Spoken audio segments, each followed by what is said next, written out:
Third topic है हमारा continuous random variables.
बेटा लिख लें तो बता दीजिएगा, एक्सप्लेनेशन स्टार्ट कर देंगे।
कोई लिख लें तो बता दीजिएगा बेटा।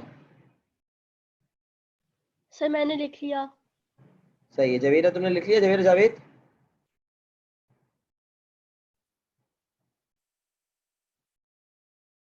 जी सर। चले बेटा स्टार्ट लेते।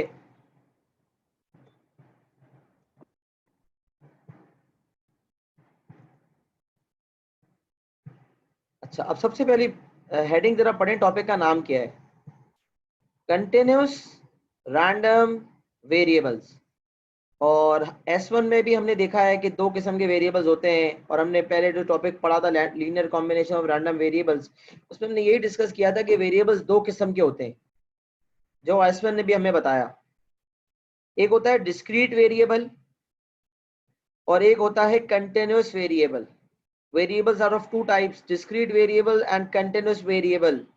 डिस्क्रीट वेरिएबल वो होता है जो खाली होल नंबर वैल्यूज लेता है और डेसिमल वैल्यूज नहीं लेता। तो हमने सीखा है कि binomial distribution, Poisson distribution discrete distribution है, और नॉर्मल डिस्ट्रीब्यूशन जो है वो कंटिन्यूस डिस्ट्रीब्यूशन है। तो कंटिन्यूस वेरिएबल वो होता है जो डेसिमल वैल्यूज भी ले सकता है। तो अब तक हमारी जो नॉलेज बेस है उसने हमें ये बताया कि नॉर्मल डिस्ट्रीब्यूशन यूज होती है कंटिन्यूस वेरिएबल्स के लिए।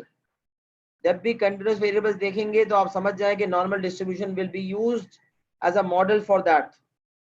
अब एक बात हमें समझनी है कि नॉर्मल डिस्ट्रीब्यूशन सिर्फ और सिर्फ नॉर्मल डिस्ट्रीब्यूशन इस्तेमाल नहीं होता कंटिन्यूस वेरिएबल्स के लिए, क्योंकि कुछ कंटिन्यूस वेरिएबल्स ऐसे होते हैं जिनका मॉडल नॉर्मल डिस्ट्रीब्यूशन नहीं बन सकता। क्योंकि नॉर्मल डिस्ट्रीब्यूशन में एक और बात हम देखते हैं कि normal distribution is a symmetrical distribution.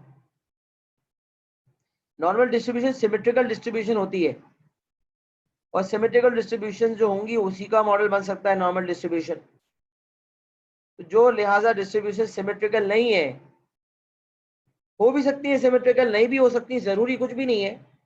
लेकिन ये बात कंफर्म है कि अब एक और चीज ऐसी है जो कि कंटिन्यूस वेरिएबल्स का मॉडल बन सकती है, और उस चीज का नाम है probability density function.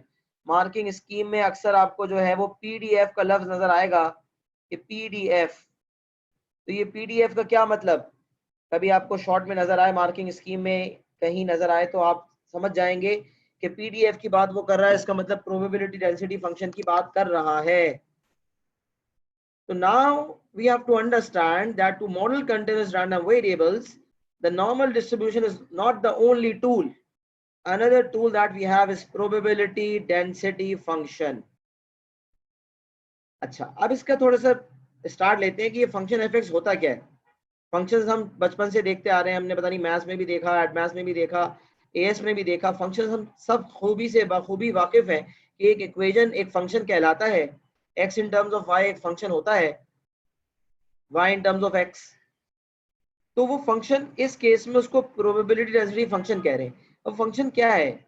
The function F x is called a probability density function. अब ये नॉर्मल फंक्शन नहीं है, ये वो फंक्शन है, हर फंक्शन प्रोबेबिलिटी डेंसिटी फंक्शन नहीं बन सकता। सबसे पहली बात, फंक्शंस तो बहुत किस्म के हैं, लेकिन हर फंक्शन प्रोबेबिलिटी डेंसिटी फंक्शन नहीं बन सकता। वो फंक्शंस प्रोबेबिलिटी डेंसिटी फंक्शन बनते हैं which cannot take negative values। सबसे पहली बात, the function f(x) should not take negative values। तो आप पहली लाइन अगर देखें तो मैंने लिखा it cannot take negative values because probabilities are never negative। अच्छा, अब सबसे पहली बात, ये जो ग्राफ होगा ना, हमने एरिया अंडर द ग्राफ का कॉन्सेप्ट P1 में सीखा है। We have learned the concept of area under the graph कि अगर मुझे लेट सपोज एरिया निकालना है तो मैं a से लेकर b तक, लोअर लिमिट से लेकर अपर लिमिट तक इंटीग्रेट करता हूँ किसी फंक्शन को, लेट सपोज y को, विद रिस्पेक्ट टू x, तो मेरे पास एरिया आ जाता है। याद रखें, अगर कोई फंक्शन प्रोबेबिलिटी डेंसिटी फंक्शन होगा तो उसके अंडर का एरिया हमें प्रोबेबिलिटी बताएगा। अब नॉर्मल डिस्ट्रीब्यूशन जो ग्राफ होता है, उस ग्राफ के अंडर भी जो एरिया होता है वो क्या बताता है? प्रोबेबिलिटी बताता है। लिहाजा प्रोबेबिलिटी डेंसिटी फंक्शन एक फंक्शन है जो नॉर्मल डिस्ट्रीब्यूशन की तरह का ग्राफ नहीं है, बल्कि अलग किस्म का ग्राफ है, अलग किस्म का फंक्शन है, और उस फंक्शन के अंडर का जो एरिया होगा वो भी प्रोबेबिलिटी ही बताएगा, जैसे नॉर्मल डिस्ट्रीब्यूशन का ग्राफ प्रोबेबिलिटी बताता था। तो प्रोबेबिलिटी डेंसिटी फंक्शन एक फंक्शन होता है, ऐसा फंक्शन होता है जिसके अंडर का जो एरिया है वो हमें प्रोबेबिलिटी बताता है। ये एक स्पेशल फंक्शन है जिसमें कुछ प्रॉपर्टीज होनी चाहिए, और ये जो मैंने पहला पॉइंट लिखा है, it can not take negative values, ये इसकी प्रॉपर्टी नंबर 1 है, जो मैंने वाजे तौर पे नीचे करके भी लिखी। और सेकंड कंडीशन है, the total area under the curve y equals to fx is equals to 1 because this area represents probability. तो हमने नॉर्मल डिस्ट्रीब्यूशन में भी ये बात देखी है कि एरिया अंडर द ग्राफ जो है वो प्रोबेबिलिटी बताता है, और मैक्सिमम प्रोबेबिलिटी 1 होती है। सिमिलरली याद रखें, जो वैल्यूज लोअर लिमिट और अपर लिमिट फंक्शन के साथ डिफाइंड है, प्रोबेबिलिटी डेंसिटी फंक्शन जब भी एग्जामिनर देता है तो साथ वो कुछ वैल्यूज डिफाइन करता है, कुछ वैल्यूज बताता है जिस वैल्यूज पर वो प्रोबेबिलिटी डेंसिटी फंक्शन डिफाइंड होता है। तो वो जो वैल्यूज हैं, अगर वो पूरी रेंज हम पूरी डोमेन इस्तेमाल करें लोअर लिमिट से लेकर अपर लिमिट तक, तो हमें पता चलेगा कि इस कर्व का पूरा जो एरिया है वो है 1। तो प्रोबेबिलिटी डेंसिटी फंक्शन की पहली जो प्रॉपर्टी है, अब मैंने नीचे सबसे पहले लिखा है, हेडिंग डाली है, two important properties of a random, two important properties of a probability density function. तो पहली प्रॉपर्टी क्या है हमारे प्रोबेबिलिटी डेंसिटी फंक्शन की? पहले ऊपर मैंने लफ्जों में लिखी, it can not take negative values. मैं इसको बोल्ड कर देता हूं, it can not take negative values, ये हमारी प्रॉपर्टी नंबर 1 है। और यही चीज मैंने नीचे लिखी पार्ट ए में, property number 1, fx is greater than equals to 0। इसका मतलब कोई भी x की वैल्यू फंक्शन fx में डालें, कोई भी value y equals to fx के फंक्शन में x की डालें, fx का आंसर या y का आंसर कभी नेगेटिव नहीं आएगा। अगर नेगेटिव आ रहा है तो वो फंक्शन प्रोबेबिलिटी डेंसिटी फंक्शन नहीं हो सकता। एक फंक्शन प्रोबेबिलिटी डेंसिटी फंक्शन सिर्फ उस वक्त होगा जब वो फंक्शन में कोई भी x की वैल्यू डालें तो आंसर हमेशा पॉजिटिव आए या जीरो आए, जीरो या पॉजिटिव, जीरो या पॉजिटिव के अलावा कभी आंसर नेगेटिव नहीं आना चाहिए।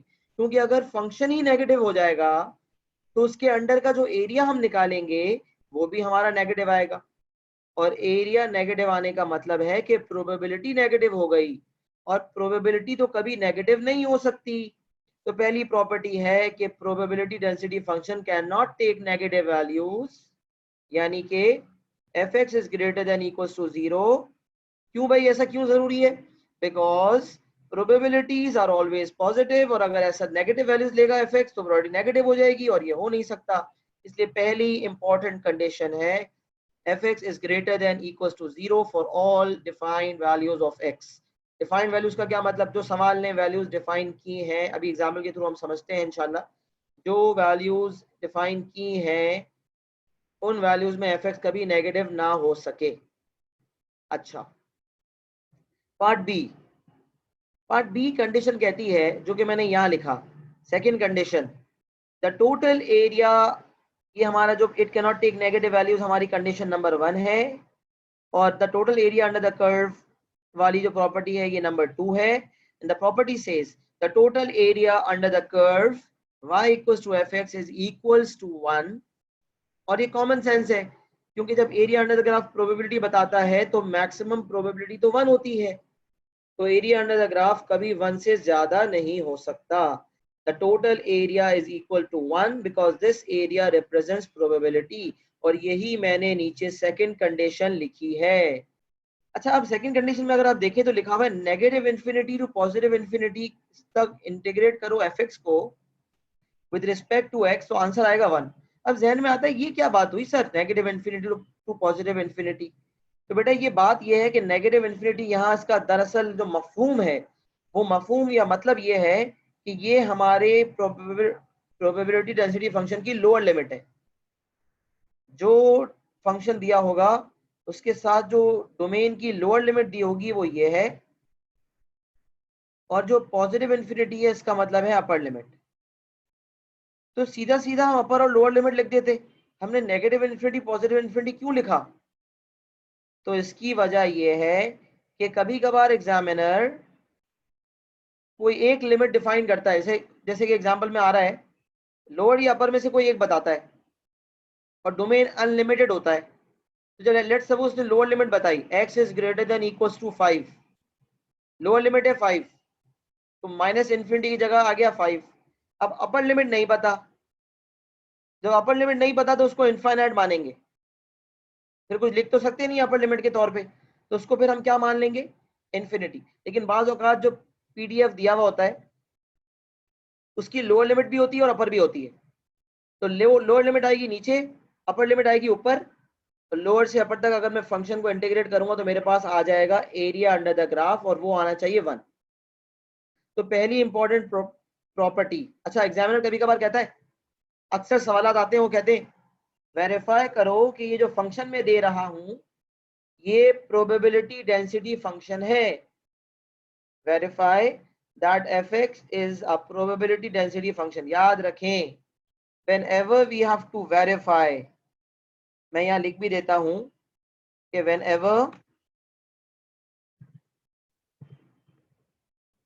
whenever we have to verify that a particular function is a PDF, we need to verify these two properties।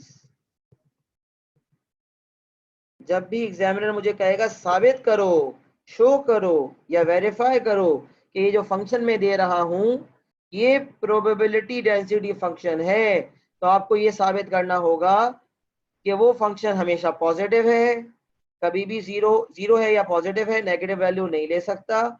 और दूसरी बात ये साबित करनी होगी कि एरिया अंडर द ग्राफ जो है वो 1 है। ये दोनों प्रॉपर्टीज अगर आपने साबित कर दी तो आपने प्रूफ कर दिया कि वो फंक्शन प्रोबेबिलिटी डेंसिटी फंक्शन है। इस बात को समझने के लिए एक छोटा सा एग्जांपल देखते हैं। एक कर्व हमारे पास है y equals to f x, और एफ एक्स है 5/x²। ये एक रेसिप्रोकल फंक्शन है। जब डिनोमिनेटर में वेरिएबल होता है तो फंक्शन रेसिप्रोकल होता है, ये आपने पहले भी शायद पढ़ा हुआ होगा, बहुत दफा ओ लेवल मैथ से चलता हुआ आ रहा है ये कॉन्सेप्ट। तो f x is equal to 5/x², और जो डोमेन हमें डिफाइंड है वो है x is greater than equals to 5। Domain है x is greater than equals to 5। मुझे कहा जा रहा है वेरीफाई करो कि एफ एक्स एक प्रोबेबिलिटी डेंसिटी फंक्शन है, तो मैंने कहा सही है, वेरीफाई करते हैं। तो पहली प्रॉपर्टी, आप इस फंक्शन में x greater than equals to 5 के बाद कोई भी वैल्यू डाल के देख लें, आंसर एफ एक्स का हमेशा पॉजिटिव आएगा। तो आपने कहा f x is always greater than 0, bracket में लिखते हैं always, for x is greater than equals to 5। अब वैल्यू सब्स्टिट्यूट करके दिखाना कोई ज़रूरी नहीं है, यहाँ पर उसने खाली कंडीशन देखनी है कि आपका कॉन्सेप्ट कितना क्लियर है। तो आपने बता दिया कि भाई ये जो डोमेन आपने दिया है x is greater than equals to 5, इस डोमेन के हिसाब से fx हमेशा पॉजिटिव है, और यही कंडीशन है कि fx हमेशा पॉजिटिव होना चाहिए। आप देख भी सकते हैं कि x एक्सिस से ऊपर लाई करता है कर्व, जब अबव द x एक्सिस लाई करता है। लेट्स सपोज आपके पास ये कर्व नहीं बना हुआ, ये तो खैर कर्व मैंने बनाया हुआ है, अगर ये कर्व नहीं बना हुआ होता और सिर्फ फंक्शन लिखा हुआ होता और आपको कहा जाता कि वेरीफाई करो, तो आप यही करते कि वैल्यूज डाल के देख लेते कि क्या एफ एक्स जीरो है। तो आपने कहा हाँ एफ एक्स जीरो है for all defined values of x. In this case the defined values are x is greater than equals to 5। पहली कंडीशन इस सवाल में मीट हो रही है। सेकंड कंडीशन भी बहुत इंपॉर्टेंट है, और सेकंड कंडीशन है the area under the graph should be equals to 1। अच्छा, कहाँ से लेकर कहाँ तक इंटीग्रेट करना है, ये सवाल होता है। तो इंटीग्रेट करना है मुझे लोअर लिमिट से लेकर अपर लिमिट तक। अच्छा, लोअर लिमिट क्या है इस सवाल में? तो हमने कहा लोअर लिमिट है 5। अच्छा, सवाल पैदा होता है अपर लिमिट क्या है, तो मैंने कहा था अगर कोई अपर लिमिट डिफाइंड नहीं है तो उसकी जगह ले लेंगे इन्फिनिटी। इंटीग्रेट किसको करेंगे? एफ एक्स को। तो 5/x² को इंटीग्रेट करेंगे विद रिस्पेक्ट टू x। तो पहले इंटीग्रेट करने के लिए, अच्छा P3 के अंदर जो हमने इंटीग्रेशन की है, जिस स्कोप में P3 की इंटीग्रेशन आती है, जो P3 की इंटीग्रेशन का स्कोप है, उतनी इंटीग्रेशन हमें आनी चाहिए S2 की इंटीग्रेशन डिफरेंशिएशन करने के लिए। इंटीग्रेशन ही करनी होती है बहरहाल, S2 की इंटीग्रेशन करने के लिए हमें P3 की इंटीग्रेशन आनी चाहिए। तो हम कह रहे हैं 5 से लेकर इन्फिनिटी तक 5x पावर -2 को with respect to x integrate करना है।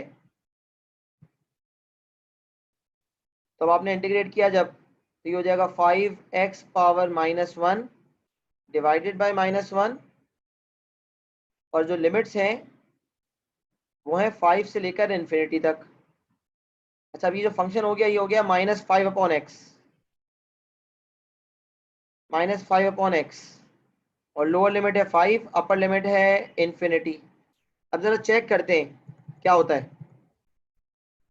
तो मैंने अपर लिमिट डाली -5 upon upper limit which is infinity, फिर minus lower limit which is -5/5। अच्छा, मुझे कोई बताए कि ये -5/इन्फिनिटी का आंसर क्या आएगा?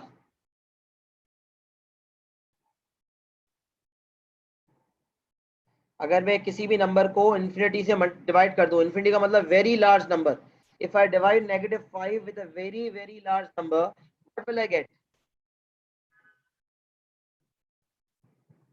सर डेसिमल वैल्यू आएगी। अच्छा, मैं -5 को 1 मिलियन से डिवाइड कर दूं तो क्या आंसर आएगा? -0.00 समथिंग आएगा। जी सर। तो क्या मैं इसको जीरो नहीं अज्यूम कर सकता? अगर मैं -5 को इन्फिनिटी से डिवाइड करूंगा तो इतनी नेग्लिजिबल वैल्यू आएगी which can be ignored. That is why it will be known as 0। फिर माइनस माइनस प्लस हो जाएगा और 5/5 हो जाएगा 1, लिहाजा हमारा आंसर हो गया 1। तो हमने कहा area under the graph is 1, hence the second property is verified, hence verified। Bracket में लिख दिया maximum probability is equal to 1। आगे शो हो गई, पहली कंडीशन भी वेरीफाई हो गई, दूसरी भी वेरीफाई हो गई। ये बताएं जितना समझाया है क्या वो समझ आ गया है?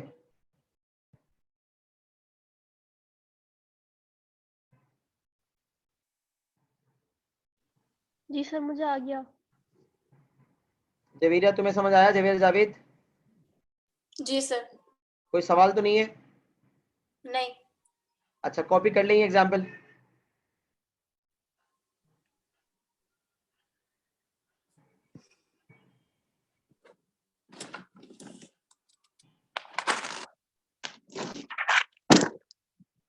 कॉपी करने तो बता दीजिएगा, फिर आगे बढ़ते हैं इंशाल्लाह। आगे की नोट्स लिखता हूँ, फिर आप लिखना शुरू कीजिएगा।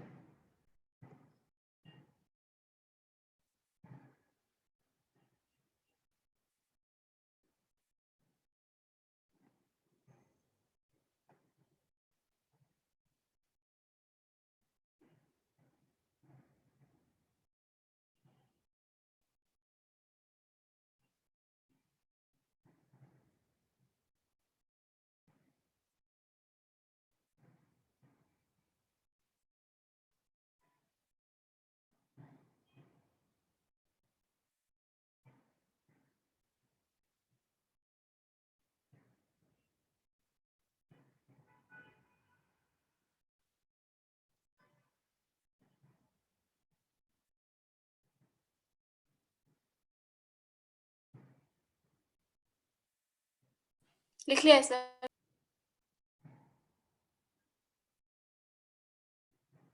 हाँ बेटा आगे बढ़ते हैं।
अच्छा ये फंक्शन लिखने का अंदाज है, ऊपर एफ एक्स इक्वल टू लिखा हुआ है और इसी तरह वो सवालात देता है के वन प्लस एक्स स्क्वायर के साथ लिखा है फॉर -1 to 1, ये फंक्शन फॉलो करो और नीचे लिखा है 0 अदरवाइज, मतलब इसके अलावा कोई एक्स की वैल्यूज होंगी तो 0 होगा।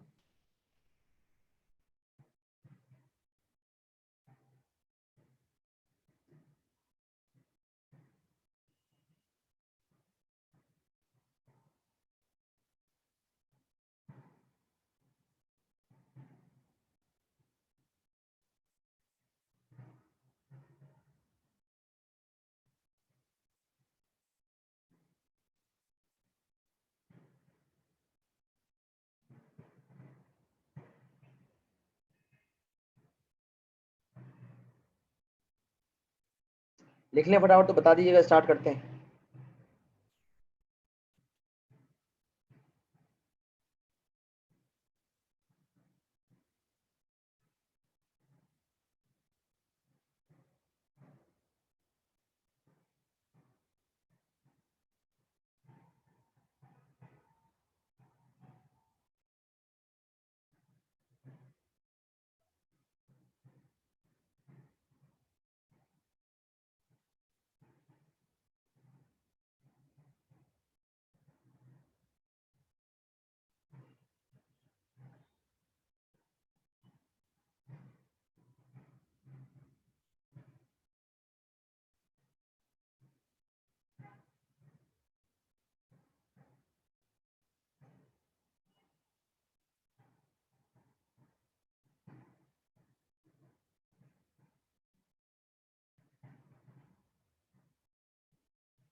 सर लिख लिया।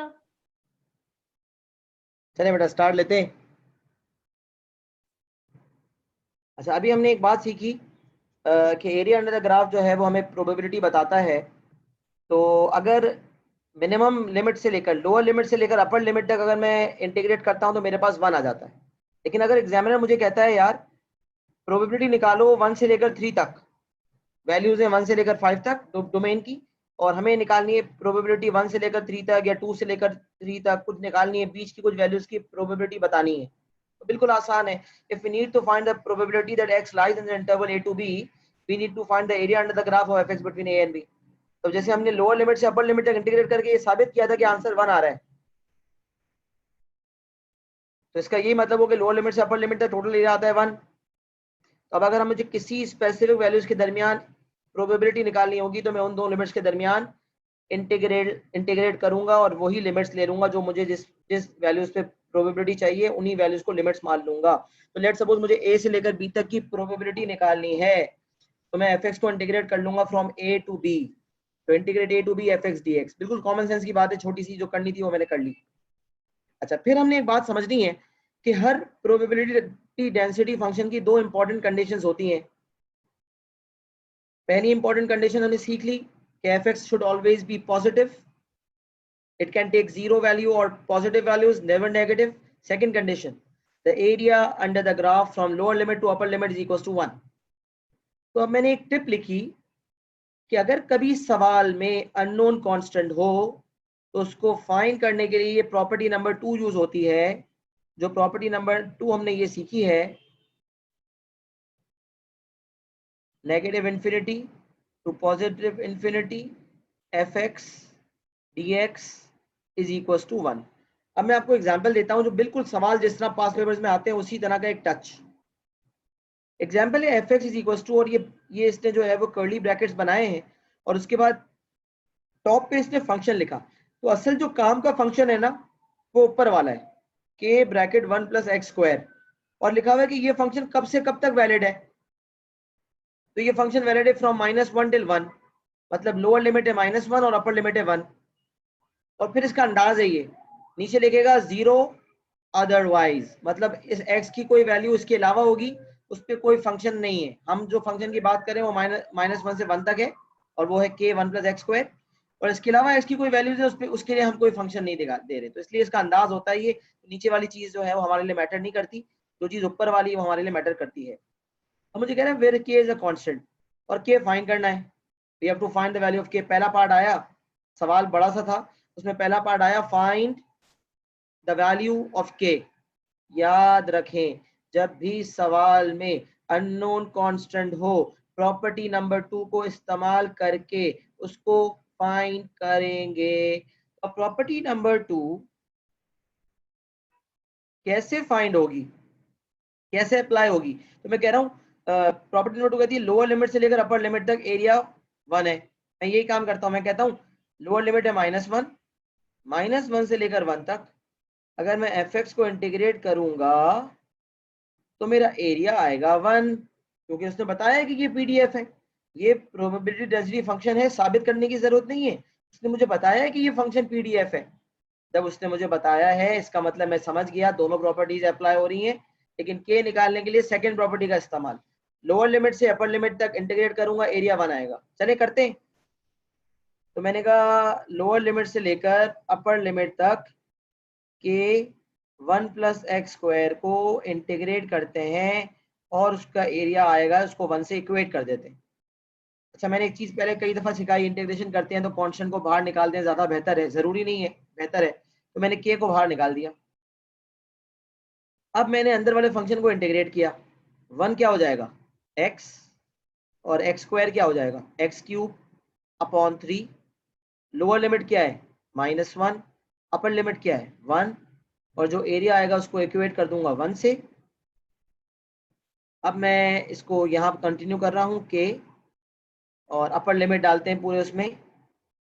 तो अपर लिमिट हमारी आ जाएगी 1 प्लस 1³ अपॉन 3, यानी कि 1/3 आ जाएगी, minus lower limit which is -1 plus -1³ -1³ -1 ही होगा अपॉन 3 और जरा इक्वेट कर दें इसको 1 से और मुझे बता दें k की वैल्यू क्या आ रही है कैलकुलेटर से।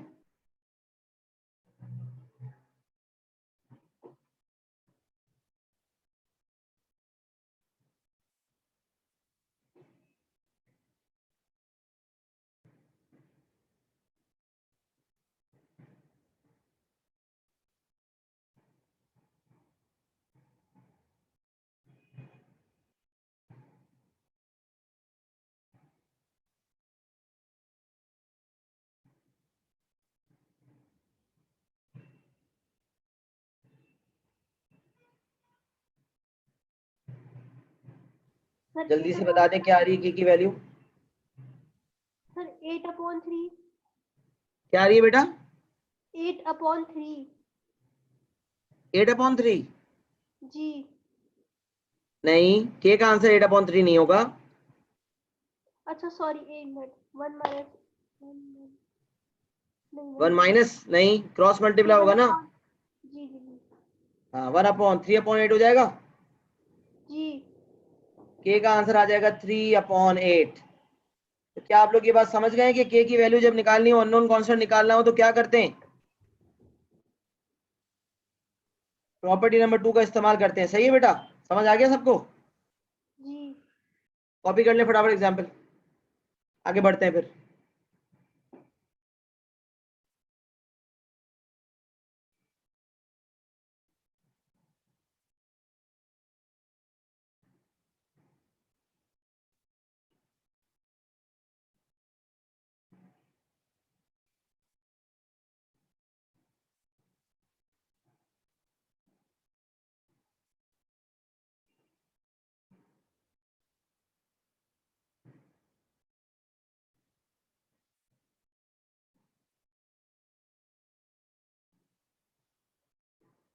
कॉपी कर लें तो बता दीजिएगा।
सर हो गया कॉपी।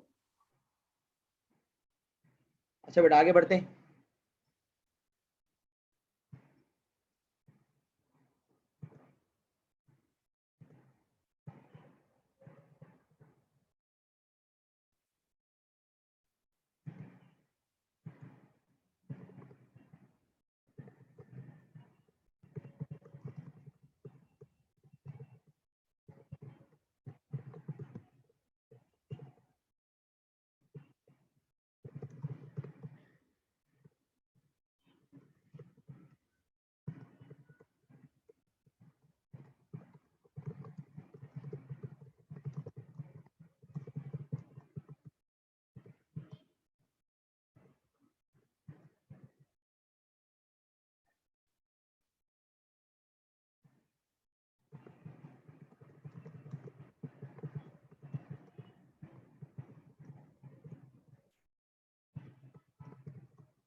अस्सलाम वालेकुम।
लिख लीजिएगा तो बता दीजिएगा बेटा।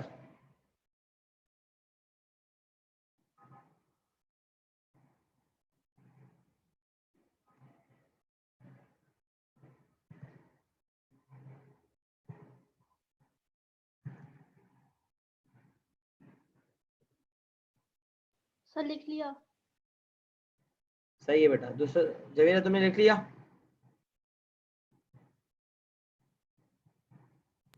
एक मिनट सर। हाँ बेटा लिख लो।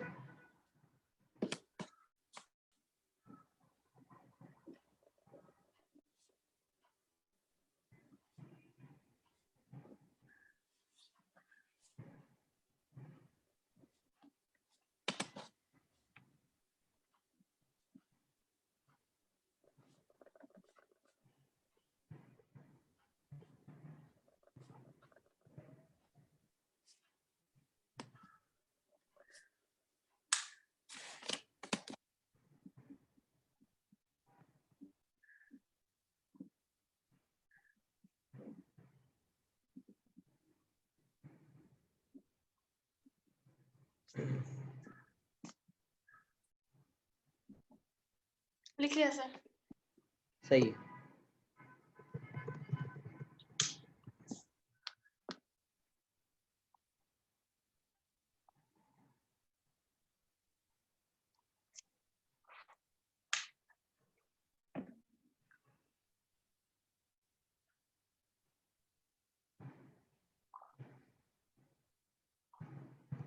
चलिए बेटा लास्ट एस्पेक्ट कवर करते हैं, टॉपिक छोटा है।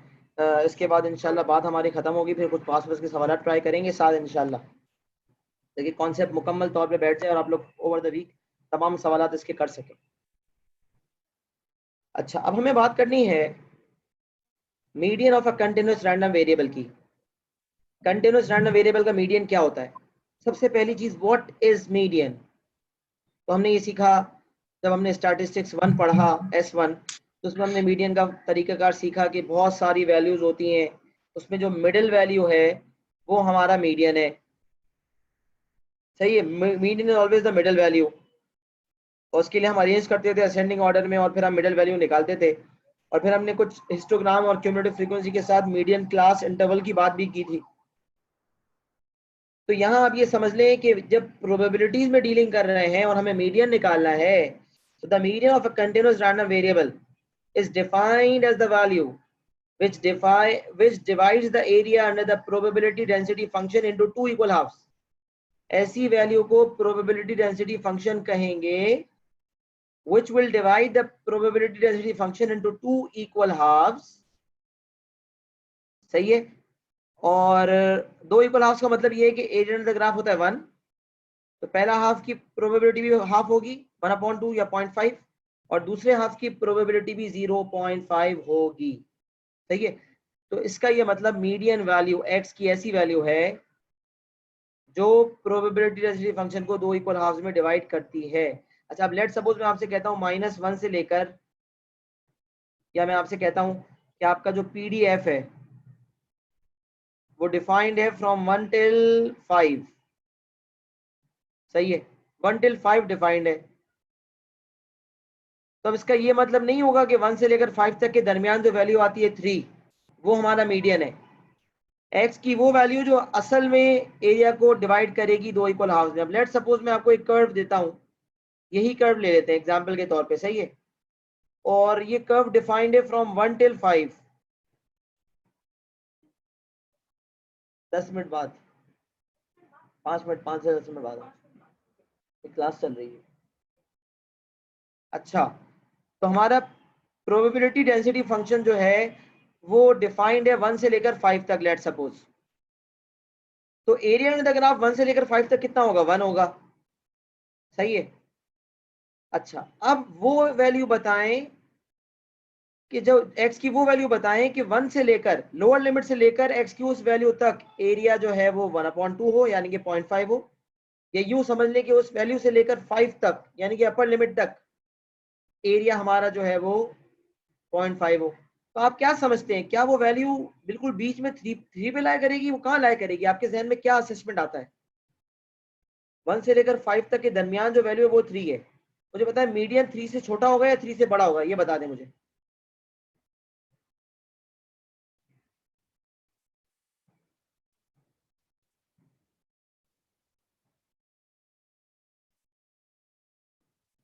सर थोड़ा 3 पे सोच लाए के हाँ बोलो बेटा। सर शायद 3 पे लाए करेगी मीडियन। देखो 3 पे लाई नहीं कर सकता, क्यों? क्योंकि अगर 3 की बात करूंगा ना, तो 3 पे एरिया अंडर द ग्राफ जो 3 से पहले है वो ज्यादा है और 3 से बाद कम है। तुम देखो ना कॉन्सेप्चुअली, प्रोबेबिलिटी का मतलब है area under the graph. Area under the graph 1 से लेकर 3 तक बड़ा हो गया और 3 से लेकर 5 तक छोटा हो गया। सर पर 3 से कम होगा, जैसे 2.5। बिल्कुल सही, वेरी गुड। इसका मतलब हमारा मीडियन 3 से कम होगा। तो इसका मतलब यहाँ कहीं हमारा मीडियन वैल्यू लाई करेगी। सही है, यहाँ कहीं हमारी मीडियन वैल्यू लाई करेगी। अच्छा, और सर जब 3 यहाँ से की कम क्यों होगा? क्योंकि 1 से लेकर 3 तक एरिया ज्यादा है और 3 से लेकर 5 तक एरिया कम है, जबकि एरिया तो 0.5 होना चाहिए। अच्छा, सही है तो सर। मीडियन 3 से पहले होगा, तभी तो ऐसा हो सकता है ना कि 0.5 में डिवाइड हो जाए।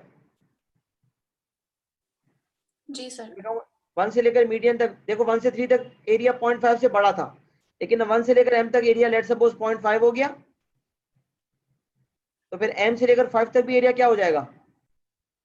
0.5। 0.5। तो अब जब मीडियन निकालना हो तो तरीकेकार क्या है? तो आप कहेंगे probability that x is lesser than equals to m is half. हमें m की वैल्यू नहीं पता, लेकिन हमें ये पता है कि m की वैल्यू से नीचे का जो एरिया है वो 1/2 है। तो हमने कहा probability that x is lesser than equals to m is 1/2। जब भी मीडियन निकालना हो, मीडियन को मैं डिनोट कर रहा हूँ m से, जब मीडियन निकालना हो तो मुझे ये तो पता है, ये तो नहीं पता मीडियन वैल्यू क्या है, लेकिन ये जरूर पता है कि मीडियन वैल्यू से कम का जो एरिया है या प्रोबेबिलिटी है, probability is area under the graph, तो probability of x being lesser than equals to m is 1/2। या फिर इसको अदर वे अराउंड भी देख सकते हैं। कैसे? मैं ये भी कह सकता हूं कि probability of x being greater than equals to m is 1/2, कह सकता हूं मैं, सही है? क्या ये कह सकता हूं कि x is greater than equals to m भी हाफ होगा? हाँ या नहीं?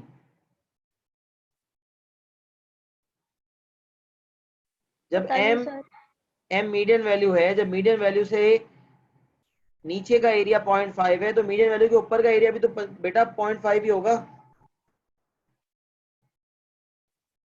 जैसे कि मैंने आपको बताया कि मीडियन वैल्यू से नीचे का एरिया जो है वो लोअर लिमिट तक कितना है? 0.5। तो मीडियन से ऊपर का एरिया जो है 5 तक, वो भी कितना होगा? 0.5।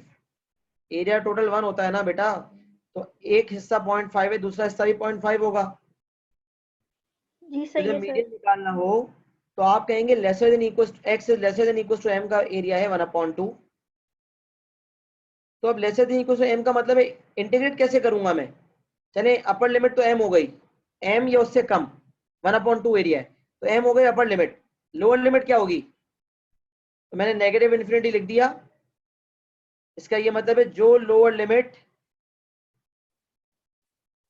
पीडीएफ की है, प्रोबेबिलिटी डेंसिटी फंक्शन की जो लोअर लिमिट इस सवाल में डिफाइंड है, वहां से लेकर मीडियन वैल्यू तक जो अननोन है, लोअर लिमिट पता होगी, लोअर लिमिट जो सवाल में नोन है वहां से लेकर मीडियन वैल्यू तक जो अननोन है, एरिया होगा 1/2। या कोई अगर ये करना चाहे, चलिए दूसरी पॉसिबिलिटी से आप कंफ्यूज हो रहे हैं तो उसको थोड़ी देर छोड़ देते हैं। अब ये समझ लें कि मीडियन वैल्यू अगर आपकी वो वैल्यू है कि जिसके नीचे का एरिया 0.5 है, तो ऊपर का एरिया भी यकीनन 0.5 ही होगा, इसमें कोई शक नहीं है। लेकिन मैं इस चीज को हटा रहा हूं ताकि आप लोग कंफ्यूज ना हो, एक तरीका हमें पता चल जाए कैसे निकालना है।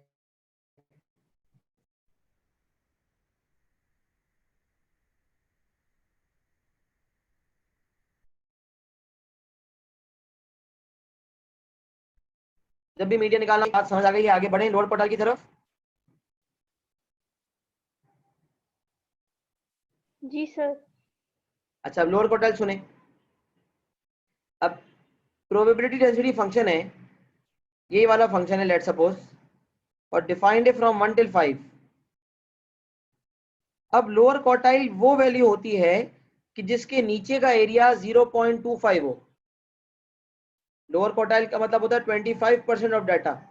तो लोअर क्वार्टाइल से जो नीचे का एरिया होगा वो 0.25 होगा या 1/4।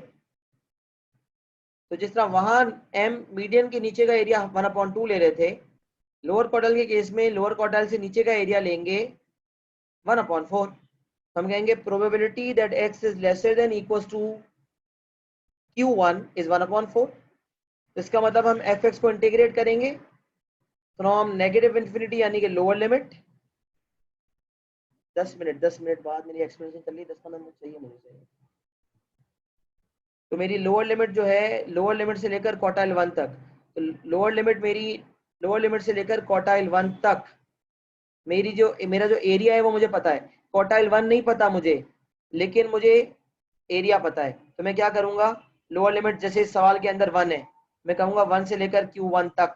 अच्छा, मीडियन में क्या करते हैं ऊपर, हम कहते हैं लोअर लिमिट 1 से लेकर m तक, और फंक्शन हमें कुछ पता होगा, लेट सपोज कोई भी fx पता है, वहां से लेकर 1 तक जब हम इंटीग्रेट करेंगे तो एरिया आएगा 1/2। इंटीग्रेट करेंगे, अपर लिमिट लोअर लिमिट लगाएंगे, अपर लिमिट m होगी अननोन, और एरिया पता होगा तो उससे m आ जाएगा। और नीचे 1 से लेकर, 1 क्या है सवाल की लोअर लिमिट, लोअर लिमिट से लेकर जब क्वार्टाइल 1 तक मैं एफ को इंटीग्रेट करूंगा, एफ भी पता होगा, तो एरिया आ जाएगा 1/4। इंटीग्रेट करूंगा, अपर और लोअर लिमिट सब्स्टिट्यूट करूंगा, तो क्वार्टाइल 1 की वैल्यू आ जाएगी। जिस तरह लोअर क्वार्टाइल का कॉन्सेप्ट है उसी तरह अपर क्वार्टाइल का भी है। अपर क्वार्टाइल हम सब जानते हैं 75% ऑफ डाटा को कहते हैं। अपर क्वार्टाइल इज 75%, मैथ से पढ़ते आ रहे हैं, वो लेवल मैथ से। तो अपर क्वार्टाइल इज 75%। तो इसका ये मतलब हुआ कि अपर क्वार्टाइल से नीचे वाला जो एरिया होगा वो 75% होगा। तो probability that x is lesser than equals to Q3 is 3/4। Lesser than equals to Q3 का मतलब Q3 अपर लिमिट है, तो लोअर लिमिट क्या होगी जो सवाल की लोअर लिमिट है, negative infinity. Negative infinity to Q3 fx dx is equals to 3/4 करेंगे, तो उससे हमारे पास Q3 की वैल्यू आ जाएगी। मीडियन, लोअर क्वार्टाइल, अपर क्वार्टाइल में कोई कंफ्यूजन, कोई सवाल है तो पूछ लें।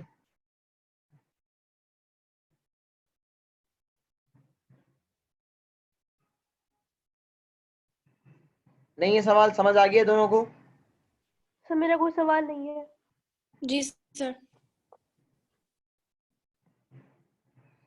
सही है बेटा। अब जो है हमें पता है एक्सपेक्टेशन और वेरिएंस, हमने डिस्क्रीट रैंडम वेरिएबल में भी देखा एक्सपेक्टेशन और वेरिएंस, और ये हमने S1 में भी बहुत दफा देखा, मीन और वेरिएंस, और मीन को हम कहते हैं एक्सपेक्टेशन।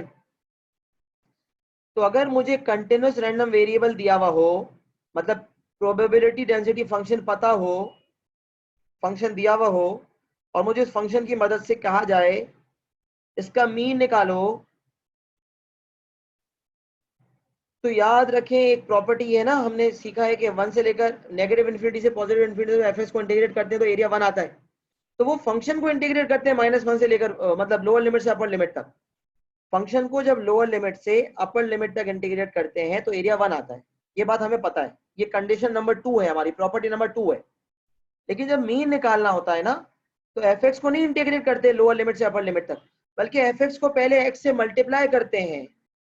जो फंक्शन हमें सवाल में पता है उसको x से क्या करेंगे, पहले मल्टीप्लाई करेंगे, और जब x से मल्टीप्लाई करेंगे तो एक नया फंक्शन आएगा, x इंटू एफ करके एक नया फंक्शन आएगा। तो जब भी एक्सपेक्टेशन निकालना हो, मीन निकालना हो, तो पहले अपने प्रोबेबिलिटी डेंसिटी फंक्शन को x से मल्टीप्लाई करें और x f निकाल लें। यही मैंने लिखा हुआ है, पहले x f निकाल लें, यानी कि f को x से मल्टीप्लाई कर दें, और जो नया फंक्शन आए उसको लोअर लिमिट से लेकर अपर लिमिट तक इंटीग्रेट कर लें। जब लोअर लिमिट से अपर लिमिट तक सिर्फ एफ को इंटीग्रेट करते थे तो एरिया 1 आता था, लेकिन जब एक्स एफ को इंटीग्रेट करेंगे लोअर लिमिट से अपर लिमिट तक तो एरिया नहीं आएगा बल्कि मीन आएगा।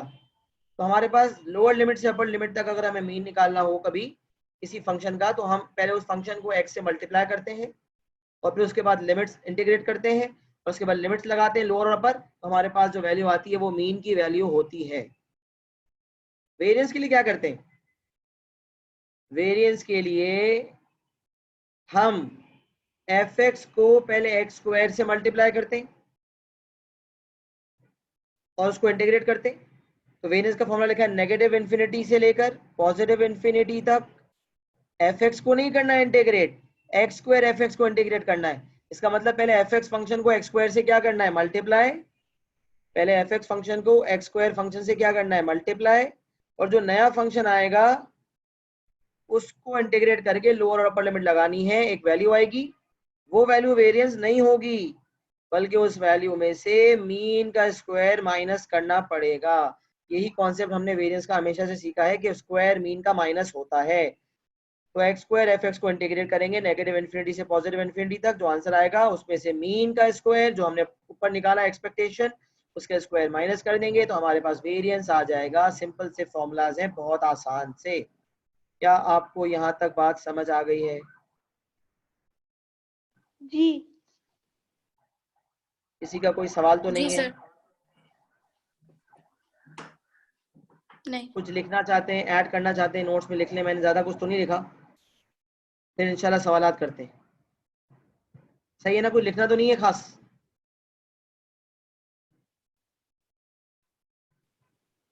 नहीं सर, मेरा तो नहीं खुला। चलिए सवालात की तरफ आते हैं। रूम की बेटा सफाई करनी है। आप लोग जो है 5 से 10 का पहला सवाल ट्राई करें, रूम की सफाई हो जाए, फिर मैं आता हूँ वापस। सही है? Okay sir. आप लोग सवाल शुरू करें, पहले सवाल से स्टार्ट लें फटाफट।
हाँ बेटा, पहला सवाल ट्राई किया।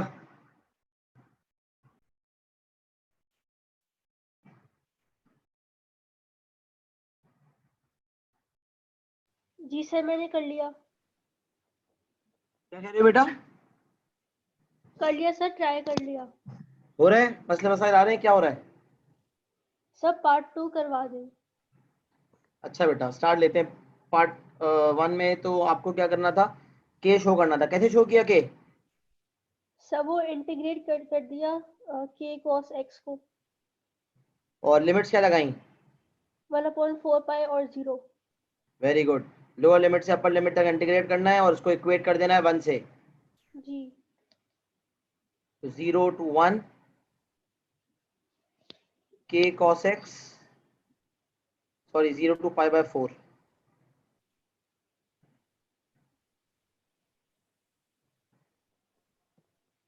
0 to π/4 इंटीग्रेट करो के cos x with respect to d x को, इक्वेट कर दो 1 से। जवेद जावेद, तुम्हारा आ गया आंसर के का? जी जी सर। और पार्ट 2? पार्ट 2 नहीं हुआ। अच्छा, पार्ट 2 में उसने मुझे कहा है कि प्रोबेबिलिटी बताओ x इज ग्रेटर देन 0.4 की। तो x ग्रेटर देन 0.4 का मतलब है लोअर लिमिट हो जाएगी 0.4। अपर लिमिट क्या होगी? मतलब 0.4 से लेकर कहां तक जाना है? 0.4 से लोअर 1 लिमिट है ना, x इज ग्रेटर देन 1 0.4। 0.4 से कहां तक जाएंगे? 1। नहीं ना, जो अपर लिमिट सवाल के अंदर है उससे ऊपर थोड़ी जा सकते हैं।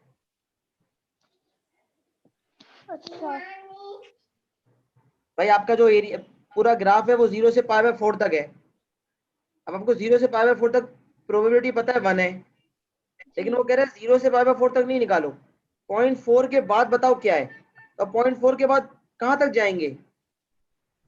जहां तक अपर लिमिट 1/4 है ना। तो याद रखें, अपर लिमिट ये लोअर लिमिट दी हुई है, अपर लिमिट वही होगी जो सवाल के अंदर है, 0.4 से लेकर π/4 तक।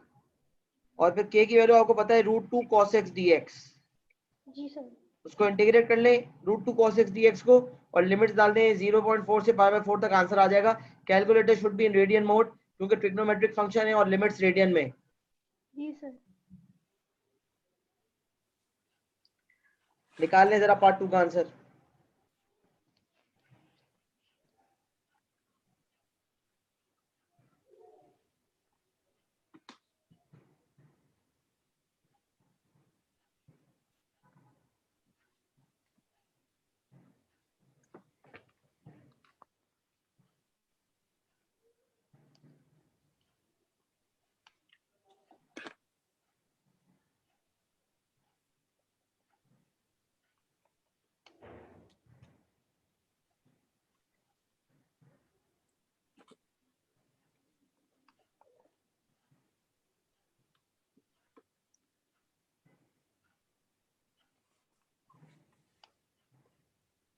सर आ गया आंसर। आ गया आंसर 0.559 आ गया, सॉरी सर 449 0.449। आया। हाँ जी 0.449, सही है सही है। अच्छा, पार्ट 3 पे आ जाएं।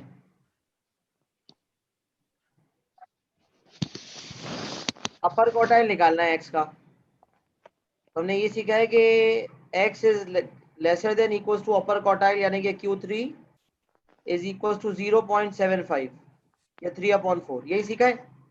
जी। तो less than equals to Q3 का मतलब है कि अपर लिमिट Q3 है, तो लोअर लिमिट क्या होगी?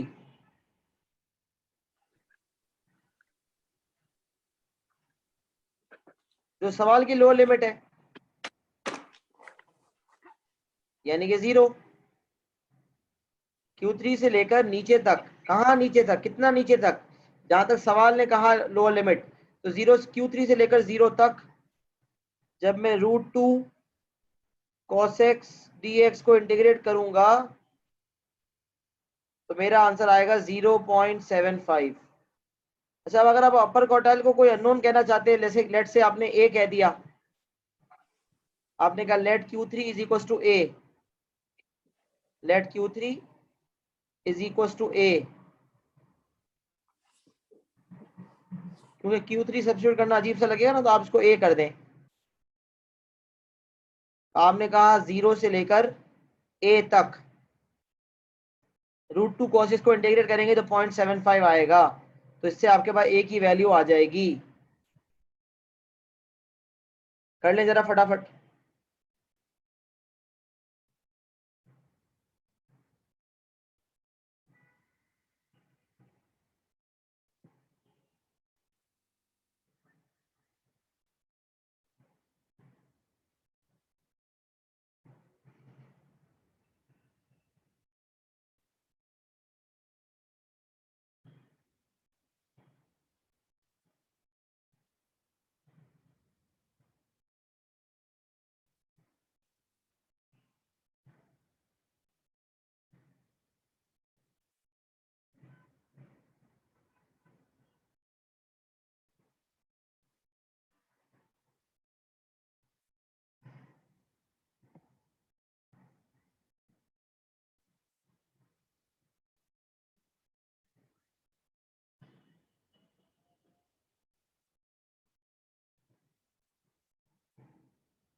सर मेरा आंसर आ गया।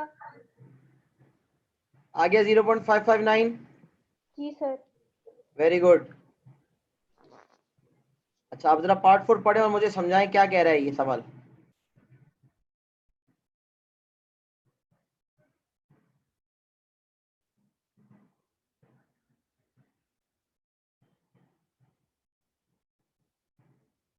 जवेरिया, तुम्हारा हो गया पार्ट 3?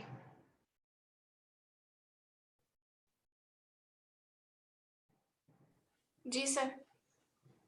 पार्ट 4 जरा मुझे समझाएगा कोई, क्या है, क्या पूछ रहा है? पढ़े जरा, मुझे बताएं क्या है ये, कैसे निकलेगा।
क्या वो पार्ट 4 समझ नहीं आ रहा?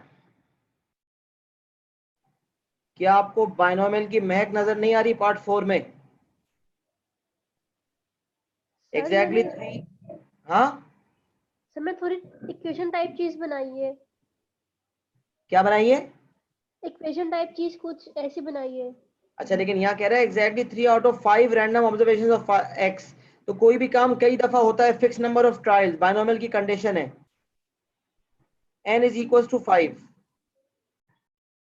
और 5 में से एग्जैक्टली 3 दफा कुछ हुआ, x इक्वल टू 3 नहीं कहेंगे, नंबर इक्वल टू 3 कहते हैं, चलो 5 में से एग्जैक्टली 3 दफा कुछ हुआ, और जो हुआ वो क्या हुआ कि वैल्यूज जो है greater than the upper quartile थी। तो इसका ये मतलब हो गया greater than the upper quartile का होना हमारी सक्सेस हो गई, यानी कि P। तो मुझे क्या बताएगा कि इस बाइनोमियल में n तो 5 है, सक्सेस की प्रोबेबिलिटी क्या होगी? Greater than the upper quartile. अच्छा, अपर क्वार्टाइल से नीचे का एरिया कितना होता है? 0.75। तो अपर क्वार्टाइल से ऊपर का एरिया क्या होगा?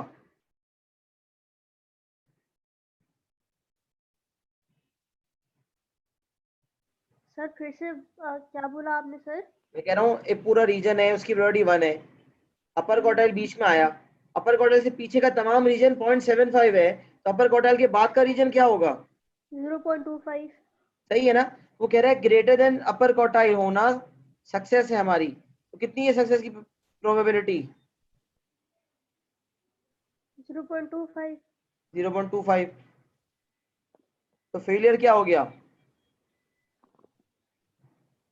0.75। सही है, तो सक्सेस 5 में से 3 दफा हुई, इसका मतलब 5c3 p power 3 and q power 2। Answer निकाले, इंशाल्लाह आंसर आ जाएगा आपका। अब मुझे बताएं आंसर आ गया?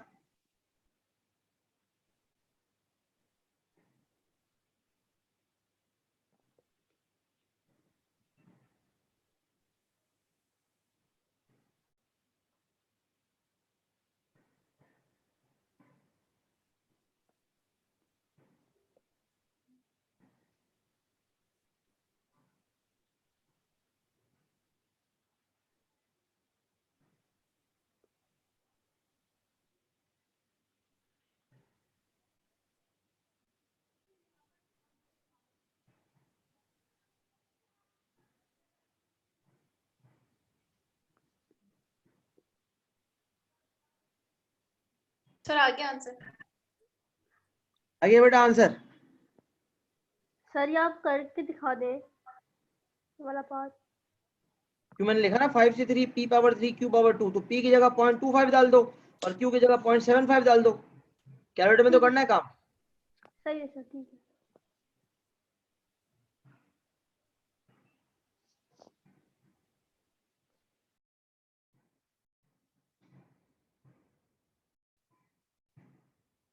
अगले सवाल की तरफ आ जाए।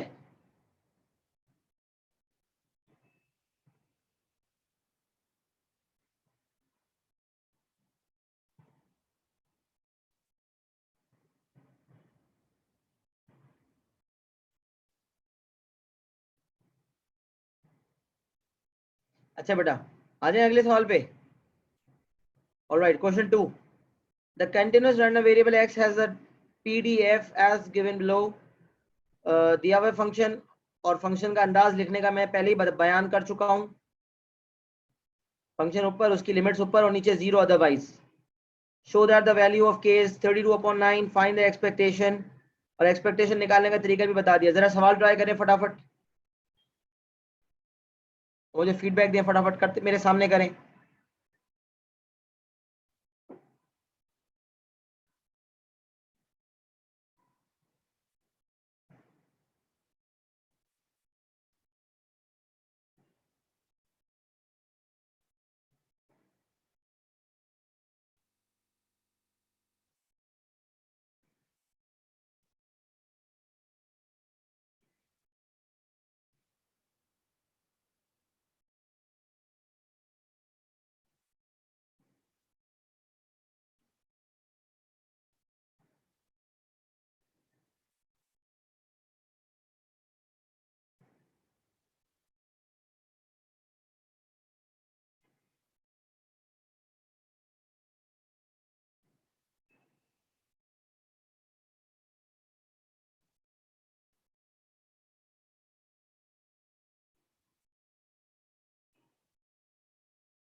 हाँ बेटा हो रहा है।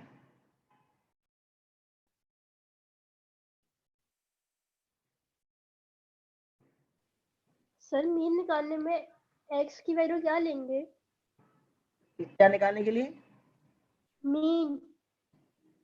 मीन निकालने के लिए एक्स को लोअर लिमिट होगी 1, अपर लिमिट होगी 2, और जो फंक्शन दिया हुआ है 1/3x k माइनस एक्स, उसको x से मल्टीप्लाई कर देंगे बस, तो ये हो जाएगा 1/3x² k minus x.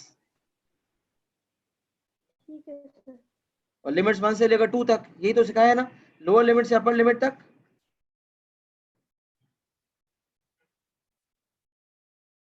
Part 2 आपका हो जाएगा, इंटीग्रेट करो 1 से लेकर 2 तक 1/3x² k माइनस एक्स को विथ रिस्पेक्ट टू x।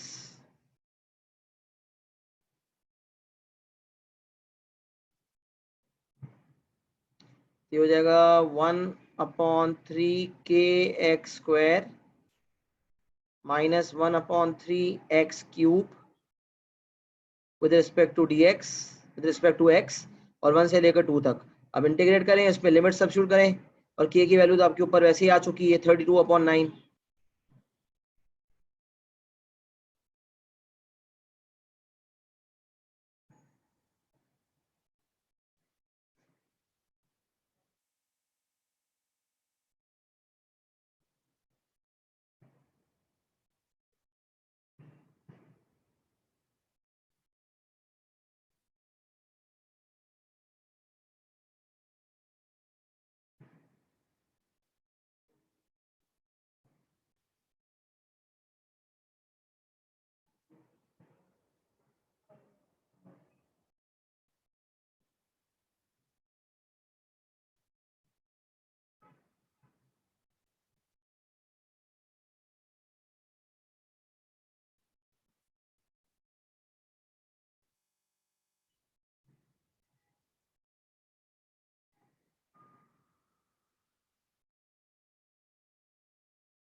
बेटा इसका पार्ट 3 हो गया, आप लोग का पार्ट 2 का आंसर आ गया?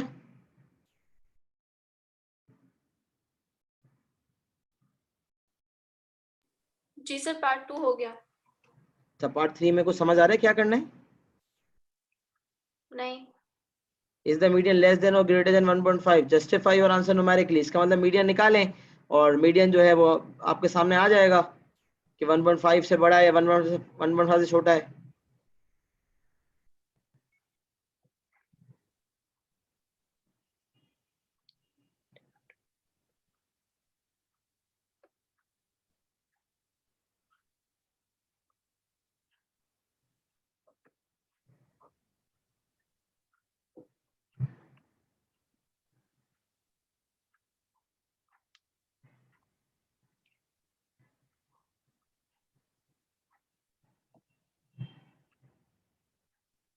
मीडियन निकालने का फॉर्मूला आप पहले से जानते हैं, 0 से लेकर m तक, 0 से लेकर m तक इंटीग्रेट करेंगे 1/3x k माइनस एक्स को और इक्वेट कर देंगे 1/2 से, m आ जाएगा आपके पास।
हाँ बेटा, आ गया आंसर 1/5 से बड़ा। क्या आंसर आ रहा है मीडियन का?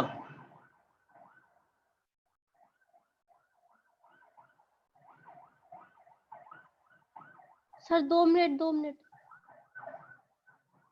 सही है।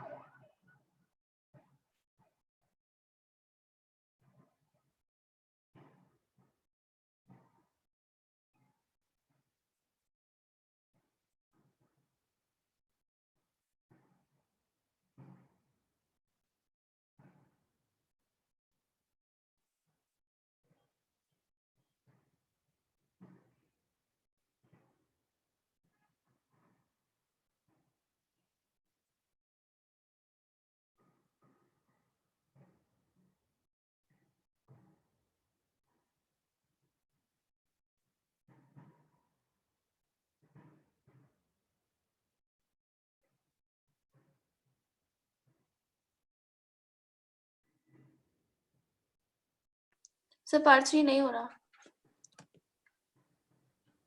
अच्छा, ये जो मेथड मेथड मैंने लिखा है वही फॉलो किया है?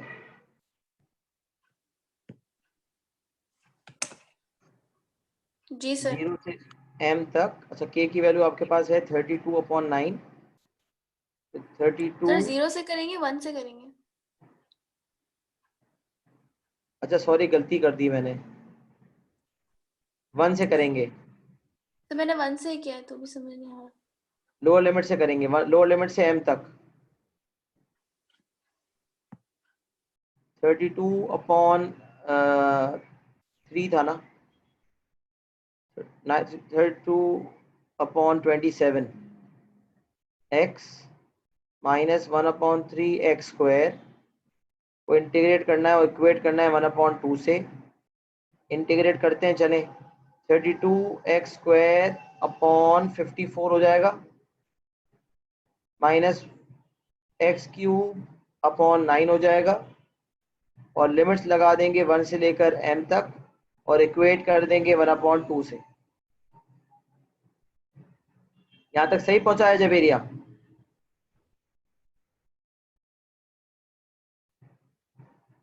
या कोई एरर कर दिया?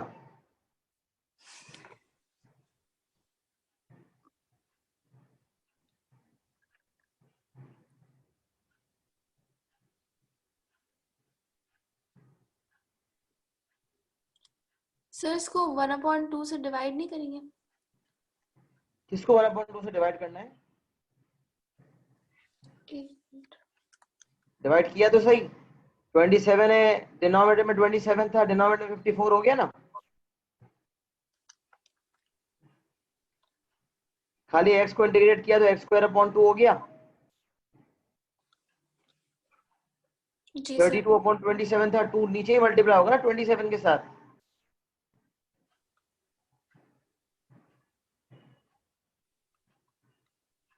देखो 32x/27 है, तो मैं इसको कहता हूँ 32/27 रखता हूँ साइड में और x को इंटीग्रेट कर लेता हूँ। जब x को इंटीग्रेट करूंगा तो 32/27 और ये x हो जाएगा x²/2। तो अगर मैं 32 और 2 को कैंसिल कर देता हूँ तो ये 16/27 भी लिख सकते हैं।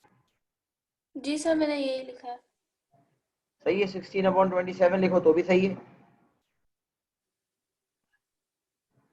16/27 x², इसका मतलब ये हो जाएगा m² माइनस m³/9, ये हो गया upper limit.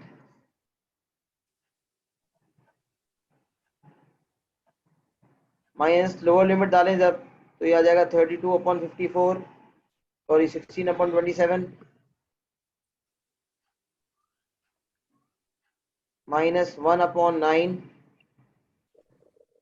Is equal to 1/2। अच्छा, m की वैल्यू नहीं आ पा रही ना? जी सर। हाँ, तो इसीलिए ये थोड़ा डिफरेंट करके डायरेक्ट मीडियन नहीं पूछा इसने, इसलिए पूछा है। मैं समझ गया क्या करना है। सुने बेटा, ये एक्सपेक्टेशन की वैल्यू हमने क्या निकाली ऊपर पार्ट 2 में? 1.52। राउंड ऑफ करके ना, उसके उससे पहले क्या निकाली थी? राउंड ऑफ करने से पहले कुछ आई थी 5SF।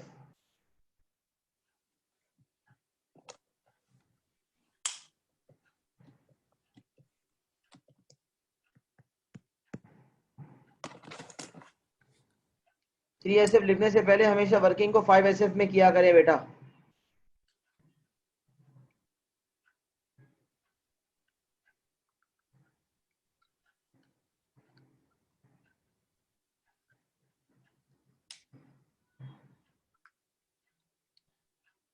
फाइव एस में बताएं क्या वैल्यू आई थी वन मीन की, निकाल के बताएं। खैर 1.52 से भी काम हो जाएगा भारत। 15154।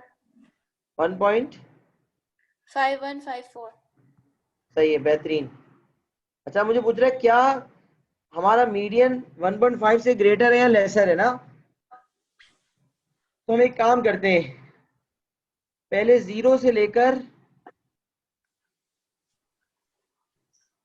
1.5 तक इंटीग्रेट कर लेते हैं, बल्कि मीन से इसका कनेक्शन नहीं है, डायरेक्ट निकालना है। 0 से लेकर 1.5 तक का एरिया निकाल लेते हैं। 0 से 1.5 तक इसको इंटीग्रेट करते हैं। यार मैं फिर 0 लिख रहा हूँ। 1 से लेकर 1.5 तक लोअर लिमिट हमारी ग्रेटर देन 1.5 बोल रहा है ना, 1.5 का फिगर हमें दे रहा है।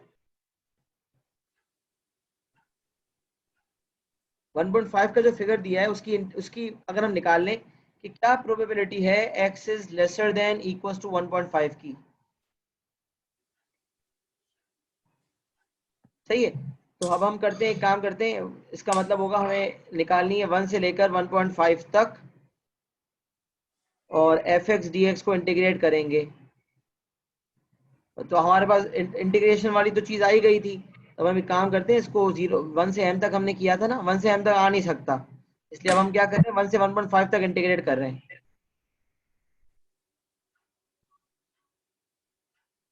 तो यहाँ भी हमारा 16/1.5 का स्क्वायर आएगा और यहाँ भी हमारा 1.5 का क्यूब आएगा। और प्रोबेबिलिटी तो हमें निकालनी है।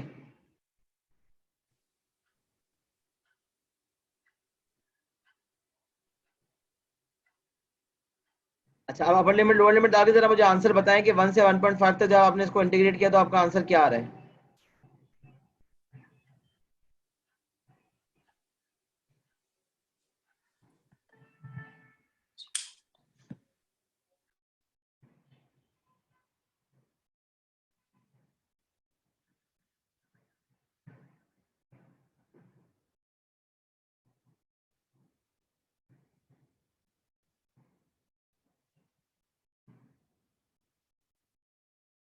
क्या वो आंसर आया?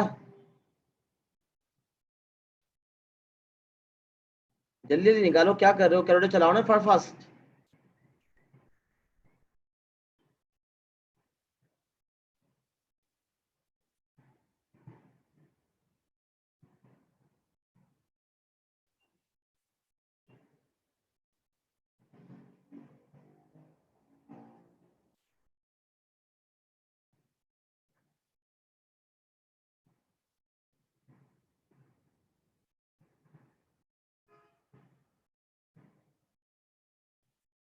क्या हुआ, कैलकुलेट नहीं हो रहा क्या?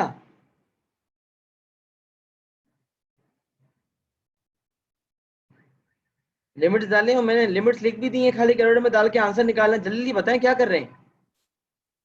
0.4768। 0.4768।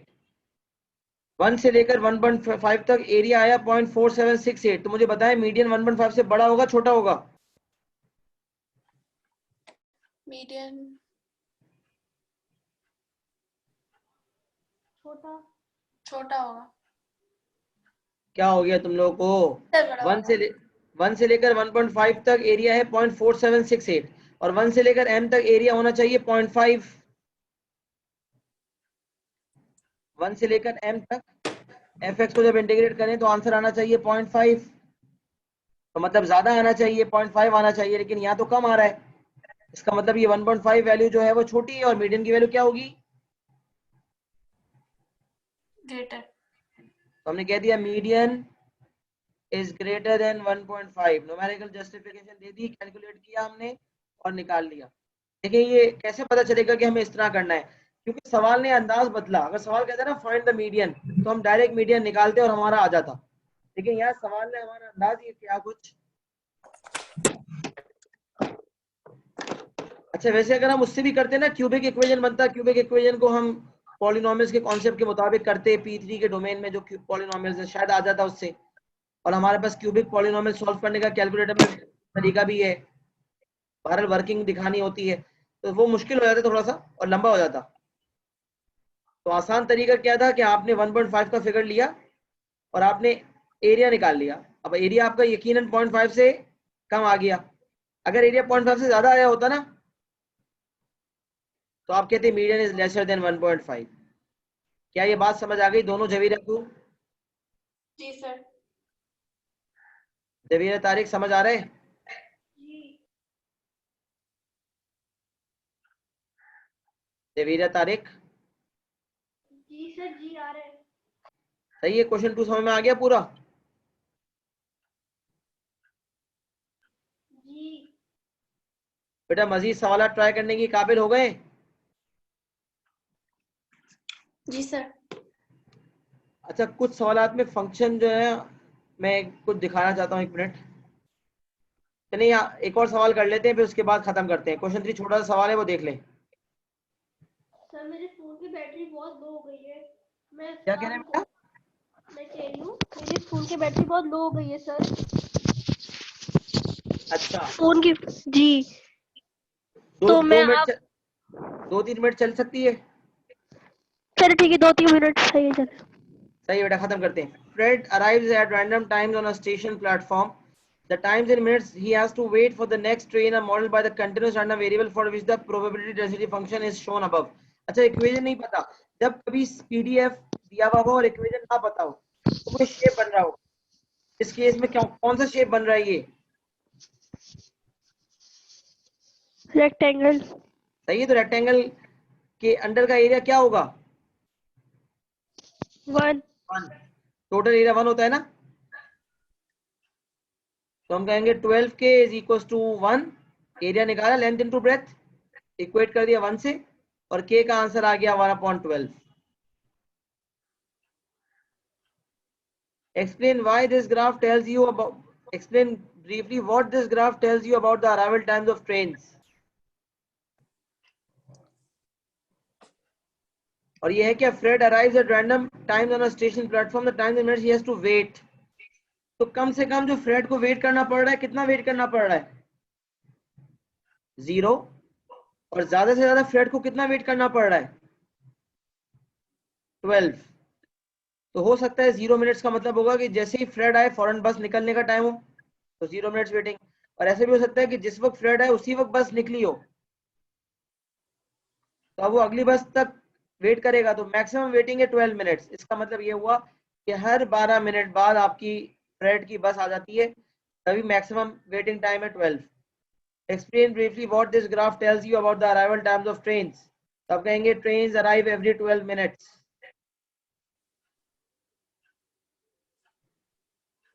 बेटा बात समझ आ गई है? जी सर. अच्छा, अभी ये समझ लें, जब भी कभी पीडीएफ फंक्शन ना दिया हुआ हो तो कोई शेप बनेगा और अननोन निकालने के लिए उसका एरिया निकालेंगे. अब एरिया वैसे तो हम फंक्शन को इंटीग्रेट करके निकालते हैं, लेकिन जब फंक्शन नहीं है और कोई शेप दिया हुआ है तो आप शेप का फॉर्मूला इस्तेमाल करें. जैसे सर्कल बन रहा है, सेमी सर्कल बन रहा है, तो आप उसका फॉर्मूला लगाएं पाई आर स्क्वायर या पाई आर स्क्वायर अपॉन 2, और उसको इस्तेमाल करते हुए आप इक्वेट कर दें 1 से, तो आपके पास अननोन कांस्टेंट आ जाएगा. इसी नॉलेज के साथ जो है वो तमाम सवाल ट्राई करें. इंशाल्लाह अगले वीक में रैंडम वेरिएबल्स की प्रॉब्लम्स भी देखेंगे और इस टॉपिक की भी प्रॉब्लम्स देखेंगे, और अगले वीक इंशाल्लाह इन दोनों टॉपिक्स को मुकम्मल वाइंड अप कर देंगे. सही है? Okay sir. अल्लाह हाफिज. मिलते हैं अगली क्लास में. अपना बहुत ख्याल रखिएगा. अल्लाह हाफिज. अल्लाह हाफ़िज़ सर.